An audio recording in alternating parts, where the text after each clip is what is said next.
এখন যেমন সব কিছু অনুষ্ঠান অনেক জাঁকজমক করে পালন করা হয়, সব কিছু অনুষ্ঠান অনেক ধুমধাম করে আনন্দ ফুর্তি করে কাটানো হয়। যখন ছোট ছিলাম তখন এসব ছিল না। তখন বড় অনুষ্ঠান বলতে দুর্গাপুজো, কালী পুজো আর কারোর বিয়ে। বিয়ে তাও অত জাঁকজমক করে হতো না।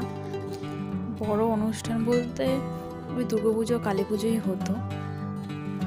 আর একটা জিনিস যে প্রায় দেখা যেত আমাদের এখানে, যে আমাদের এখানে প্রায় জায়গায় ঘোড়ার ছুট হতো। সেগুলো দেখতে বড্ড ভালোবাসতাম।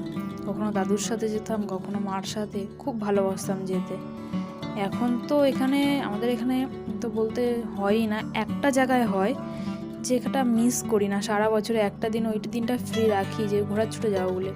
পুরনো সেই দিনগুলো সোনালি স্বপ্নের মতন হয়ে যায়, সোনালি স্বপ্নের মতন ভেসে ওঠে চোখের সামনে, খুব ভালো লাগে।